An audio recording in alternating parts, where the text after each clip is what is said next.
21장은 내용은 아주 간단합니다. 첩비였던 하갈 그리고 그의 아들 이스마엘이 결국은 아브라함의 집에서 쫓겨났다는 것입니다.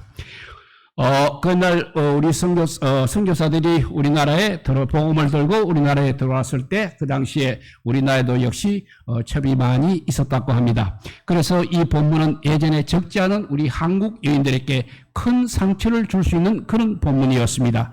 저뿐만 아니라 그들의 자녀들도 이 본문을 읽다가 상당히 당황할 수 있었을 것입니다. 오늘날 그런 제도는 사라졌지만 부적절한 또 관계를 통해서 아이를 낳은 사람도 있고 그 때문에 본처벌레 그들을 돌보는 사람들도 있는 것 같습니다. 그와 같은 사람들이 오늘 본문을 읽게 되면 그러면 어떤 생각이 들겠습니까? 교회 안에서 본처들은 이 본문을 가지고 후처와 그들의 자녀에 대해서 아마 공격적인 발언을 하는 경우도 실제로 일어날 수 있을 것입니다. 오늘날에도 또 재혼하는 경우가 여전히 또 있기 때문에 본처와 그들의 자녀들은 제처와 그들의 자녀들은 알게 모르게 깊은 상처를 갖고 살아가고 있는 것입니다. 그들에게 그러면 또 오늘 본문은 또 어떤 의미를 가지고 있겠습니까? 만약에 오늘 본문으로 그렇게 문자적으로만 이해한다면 척과 그들 자식에게는 절망만 될 뿐인 것입니다. 더 나아가서 우리에게 그러면 아무런 영적인 유익을 줄 수가 없는 것입니다. 기껏해야 결혼 생활을 잘해라. 하나님께 주신 아들에게 신실하고 자녀들을 잘 교육하는 윤리적인 그런 가르침만 남게 될 것입니다. 성경이 하나님의 말씀입니다. 그렇기 때문에 우리는 오늘 본문 속에 나타난 하나님의 구원의 역사를 잘 이해해야 하겠습니다. 그렇게 될 때 하갈과 이스마엘이 쫓겨난 이야기가 오늘 우리에게는 이제 살아있는 하나님의 말씀이 될 수 있는 것입니다. 오늘 본문 21장 창세기 21장은 이삭의 출생을 먼저 다루고 있습니다. 우리는 본문이 이삭의 출생을 어떤 관점에서 보는지 잘 살펴볼 필요가 있는 것입니다. 1절은 이삭이 어떻게 출생하였는지를 가장 분명하게 보여주고 있습니다. 여기서 강조되는 것은 이삭의 출생이 하나님의 말씀대로 이루어졌다는 사실입니다. 여호와 하나님은 말씀대로 사라를 권고하셨고 또 말씀대로 행하셨습니다. 여기서 권고하다는 말은 기본적으로 방문하셨다는 뜻이 됩니다. 이 하나님의 방문은 창세기에서 자주 반복되는 표현으로 창세기를 이해함에 있어서 대단히 중요한 단어입니다. 주로 하나님께서 자신의 약속을 이루어서 이스라엘 백성들에게 구원을 베풀어 주셨을 때 사용되고 있습니다. 대표적인 예가 창세기 마지막 50장에 이스라엘 백성들을 향한 요셉의 예언 중 마지막 말입니다.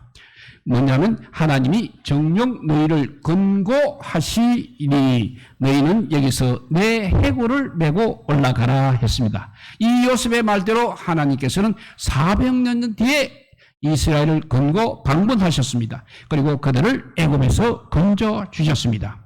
오늘 2절에도 보면 하나님의 말씀이 또 강조되고 있습니다. 하나님께서 이제 사라를 방문하셨습니다. 그 결과 잉태하였습니다. 그리고 하나님께서 말씀하신 대로 귀한 내 늙은 아브라함에게서 아들을 마침내 낳았습니다.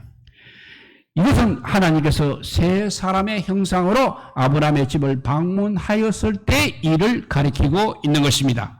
그때 사라는 음식을 준비하다가 그들이 아브라함에게 하는 말을 엿들었습니다. 무슨 말이냐면 기한이 이를 때 내가 정녕 너에게로 돌아오리니 너의 아내 사라에게 아들이 있으리라는 말씀입니다.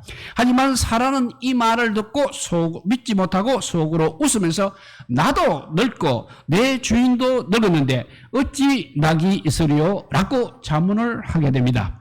그때 하나님은 나에게 능치 못할 일이 있겠느냐고 물었습니다. 그래서 사라는 들어와서 그냥 내가 웃지 않았습니다 라고 확언했습니다.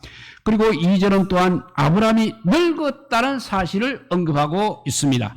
따라서 아브라함이 그렇게 늙었음에도 불구하고 이삭이 하나님의 말씀대로 태어났다는 것을 강조하고 있습니다. 이것을 아브라함이 알았기 때문에 아들 이름을 하나님께서 주신 대로 이삭이라고 그렇게 정하였습니다. 그리고 하나님께서 명하신 대로 난 지 8일 만에 또 할례를 베풀었습니다. 역시 계속해서 하나님의 말씀은 강조되고 있습니다. 이삭이 태어났을 때 사라는 기뻐하면서 노래를 지었습니다. 하나님이 나로 웃게 하시니 듣는 자가 다 나와 함께 웃으리로다 라고 노래했습니다. 이것은 단지 아들을 낳아서 기뻐하는 것이 아니라 하나님께서 허락하신 약속의 말씀을 듣고 불신하면서 그렇게 웃었지만 이제 하나님께서는 아들을 주심으로 사라를 웃게 하셨다는 것입니다. 이삭의 뜻이 바로 웃음이라는 것을 우리가 기억한다면 사라가 왜 이 노래를 불렀는지 잘 알 수 있을 것입니다. 이삭이 태어났을 때 사라가 노래를 지었다면 아브라함은 이삭이 젖을 떼었을 때 큰 잔치를 베풀었습니다. 그 당시는 유아 사망률이 매우 높았기 때문에 젖을 뗀다는 것을 아주 중요하게 생각하였습니다. 아브라함이 잔치를 베푼 것은 너무나 당연하다고 할 수 있을지 모릅니다. 그러나 단지 이제 이삭에 대해서 안심해도 되겠구나 하는 그런 안도의 생각만으로 대연에 큰 잔치를 베푼 것은 아닙니다. 여기에 대해서는 우리는 예수님의 정언에 우리가 귀를 기울일 필요가 있습니다. 예수님께서는 유대인들에게 요한복음 8장 56절에 너희 조상 아브라함은 나의 때 볼 것을 즐거워하다가 보고 기뻐하였노니라고 말하였습니다. 즉 아브라함은 이삭을 통해 미래에 태어나게 될 약속의 씨를 바라보았다는 사실입니다. 그리고 그것이 미래의 약속의 씨가 너무 기뻐서 큰 잔치를 베풀어서 자신의 기쁨을 표현하였던 것입니다. 이렇게 아브라함의 가정에 하나님의 나라를 이끌어 나갈 아들이 태어났습니다. 이 아들은 하나님의 말씀대로, 즉 하나님의 약속대로 태어났습니다. 그런데 이 아들이 겨우 젖을 떼었을 뿐입니다. 앞으로 건강하게 자라나야 하는 것입니다. 이때 이 아들에 대한 첫 번째 위험이 시작되었습니다. 첩이었던 하갈의 아들 이스마엘이 이삭을 이제 희롱하기 시작한 것입니다. 이스마엘을 낳았을 때 아브라함의 나이가 86세였습니다. 그러니까 이스라엘과 이삭의 나이 차이가 100에서 86을 빼면 14살이 되는 것입니다. 이삭이 젖을 또 2살 때쯤 떼었다고 한다면 이스마엘은 적어도 16살은 되었을 것입니다. 다 큰 청년이 이제 어리광을 부리고 있는 애를 이렇게 괴롭히기 시작했다는 것입니다. 어린 이삭은 아무런 저항도 할 수 없었을 것입니다. 그런데 이 괴롭힘은 아주 교묘하게 이루어졌던 것 같습니다. 그런데 그것을 본 사람이 사라였습니다. 아마도 이스마엘은 아브라함 몰래 이삭을 많이 희롱한 것 같습니다. 다 큰 청년이 왜 어린아이를 못 살게 굴었겠습니까? 그것은 바로 자기도 당당하게 아브라함의 아들이었기 때문이었을 것입니다. 이 시점에서 우리는 하갈과 이스마엘이 어떻게 아브라함의 집에서 거할 수 있게 되었는지를 또 다시 한번 간단히 살펴볼 필요가 있습니다. 여기에 대한 내용은 창세기 16장에 자세히 나와 있습니다. 하갈은 본래 애굽 사람으로 사라의 여종이었습니다. 사라가 이제 아들을 낳지 못하자 사라는 아브라함에게 자신의 여종을 통하여 아들을 얻게 하자고 제안을 하게 됩니다. 아브라함은 사라의 말을 듣고 하갈을 이제 첩으로 삼았습니다. 그때 아브라함이 가나안 땅에 온 지 10년째가 되는 해였습니다. 사라와 달리 하갈은 결혼하자마자 아들을 임신하게 됩니다. 임신 사실을 알자마자 하갈은 자신이 주인으로 섬겼던 바로 그 사라를 멸시하기 시작했습니다. 아무리 아이를 낳지 못해도 사라는 여전히 하갈의 주인인 것입니다. 그래서 사라는 아브라함에게 청혼을 하여 하갈을 이제 집에서 쫓아내었습니다. 집에서 쫓겨나서 유리하던 그 하갈에게 하나님께서는 나타나셔서 집으로 돌아가서 그 여주인에게 복종하라고 그렇게 명령을 하셨습니다. 그리고 하갈에게 아들과 더불어 크게 번성할 것이라고 약속까지 했습니다. 하갈은 하나님의 말씀을 듣고 순종하여 집으로 돌아갔습니다. 사라는 집으로 돌아온 하갈을 다시 받아 주었습니다. 그 이유는 회개해서가 아니라 하나님께서 하갈에게 이미 말씀을 주셨기 때문인 것입니다. 하갈은 이제 돌아오자마자 아들을 낳았습니다. 사라는 여전히 아들을 낳지 못했습니다. 17장에서 하나님은 아브라함과 언약을 맺게 되었습니다. 원래 이름인 사라를 사라라고 그렇게 고쳐주었습니다. 그 이유는 사라에게 자식을 주어 열국의 어머니가 되도록 하기 위함이었습니다. 그때 아브라함은 이스마엘이나 하나님 앞에 살기를 원하나이다 라고 하나님께 대답을 하였습니다. 이때만 하더라도 아브라함은 이스마엘을 그냥 자신의 후계자로 그렇게 생각하고 있었습니다. 이스마엘도 분명히 아브라함을 통해서 태어난 아들입니다. 그 당시 기준을 보게 되면 얼마든지 아버지의 기업을 이룰 수 있는 자격을 가지고 있었습니다. 이스마엘은 자라면서 당연히 아브라함을 아버지라고 불렀습니다. 그리고 이스마엘은 아버지와 더불어 할례도 함께 받았습니다. 누가 보아도 이스마엘은 이스라엘의 백성입니다. 어려서부터 그는 자신이 누구인지 어머니 하갈을 통해서 너무나 잘 알고 있었을 것입니다. 하갈이 아브라함의 집에 살 수 있는 조건은 오직 하나였습니다. 여주인 사라에게 복종해야 하는 것입니다. 그렇다면 이스마엘이 아브라함의 집에서 복을 받으면서 살 수 있는 길도 역시 하나였습니다. 그것은 바로 자기보다 14살이나 어린 이삭에게 복종하면서 사는 것이었습니다. 그것은 하나님께서 그에게 주신 명령이었습니다. 이것을 잘 알고 있었음에도 불구하고 이스마엘은 어린 이삭을 괴롭혔다는 것입니다. 이것을 본 사라는 아브라함에게 이제 하갈과 이스마엘을 쫓아라고 요구를 합니다. 하갈이 임신하였을 때 아브라함은 흔쾌히 사라의 요구를 들어주었지만 이번에는 좀 고민하지 않을 수가 없는 것입니다. 이스마엘도 자신의 아들이었기 때문에 그렇습니다. 아브라함은 이 문제를 어떻게 결정하는 것이 좋을지 판단이 잘 서지 않았습니다. 이때 또 하나님께서 나타나셔서 사라가 이런 말을 다 들으라고 명령하셨습니다.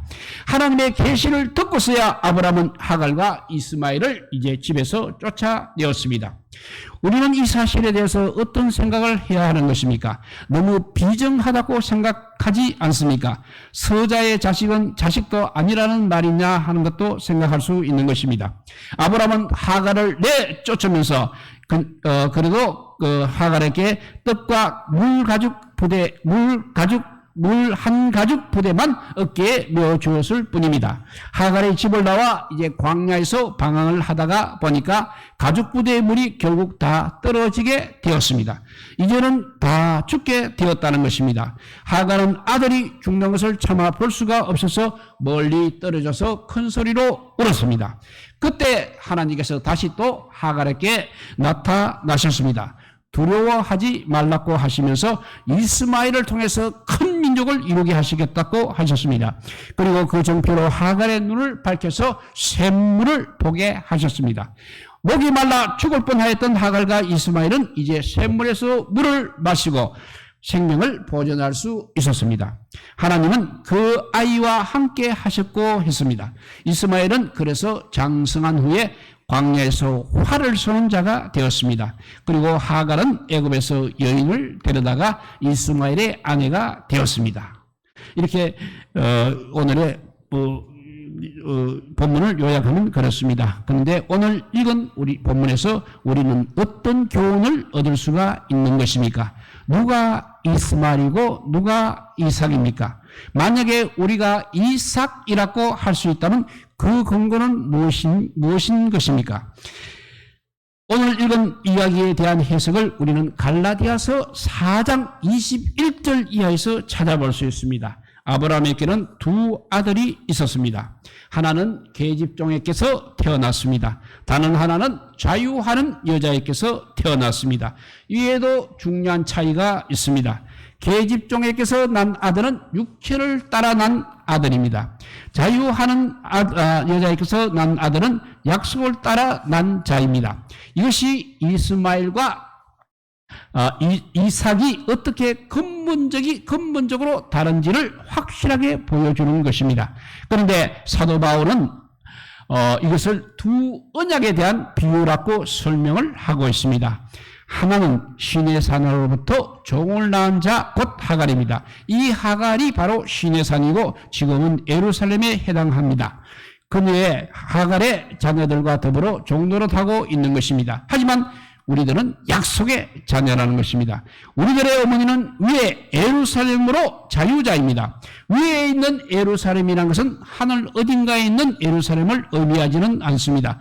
오늘 본문에서 위에 있는 예루살렘은 지금 현재의 예루살렘과 대비를 이루고 있습니다. 그 기운이 육체에 있지 않고 하나님께 있기 때문에 그렇습니다. 이 예루살렘은 바로 신령한 하나님의 집입니다. 그러니까 그리스도의 몸된 교회를 가리킨다고 할 수 있는 것입니다. 이 교회를 통해서 태어난 사람들이 바로 약속을 따라 난 자들입니다. 그리고 성령을 따라 난 자라고 할 수 있는 것입니다. 이삭과 이스마엘의 이야기에서 중요한 것은 누가 본부인의 아들이고 누가 첩의 아들인가가 아니라는 것입니다. 누가 자유자의 아들이고 누가 종의 아들인가가 중요한 것입니다. 갈라디아 교회에는 예수님에 대한 신앙 고백을 하고 교회의 회원이 된 사람 중에 유대주의에 물든 사람들이 많이 있었습니다. 이들은 여전히 신의 산으로부터 신의 산에서 모세로부터 받은 율법을 지켜야 한다고 주장하면서 다른 회원들을 율법의 종으로 만들려고 하였습니다.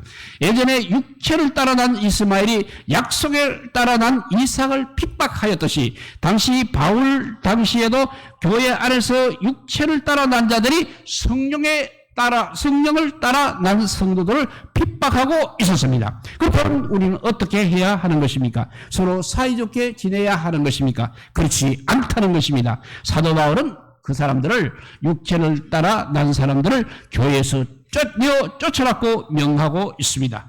이 말은 죄 지은 사람을 교회에서 다 쫓아내라는 그런 말이 아닙니다. 교묘하게 하나님의 말씀을 변질시키면서 율법을 가지고 하나님의 약속을 무너뜨리려고 하는 사람들을 잘 분별하여서 쫓아내라는 그런 말인 것입니다. 이제 오늘 말씀의 결론입니다. 사랑하는 성도 여러분, 우리는 종의 자녀가 아니라는 사실입니다. 그리고 자유하는 여자의 자녀들이라는 것을 명심해야 됩니다. 우리는 믿음을 통해서 분명히 아브라함의 후손이 되었습니다. 원래 죄와 사망의 자녀였던 우리들이 믿음을 통하여 자유인이 되었다는 것입니다. 그렇다면 이 자유를 지키기 위해 우리는 최선을 다해야 하는 것입니다. 비록 이스마엘이 자기 아들이었지만 아브라함은 이스마엘을 자기 집에서 쫓아내었습니다. 교회는 성도들의 어머니로서 누구나 사랑으로 돌봐야 합니다. 그러나 말로는 하나님의 자녀라고 하면서 실제로는 성도들을 종으로 만드는 사람들을 교회는 단호하게 처리해야 한다는 것입니다. 그럴 때 교회는 성도들의 어머니가 되는 것이고 신령하고 거룩한 하나님이 될 수 있는 것입니다. 우리 교회가 하나님의 거룩한 예루살렘 성전이 되도록 우리 다 같이 노력하시기를 우리 주님의 이름으로 축복드립니다. 기도하겠습니다. 사랑의 하나님 감사합니다. 이 세상은 단지 두 종류의 사람밖에 없습니다.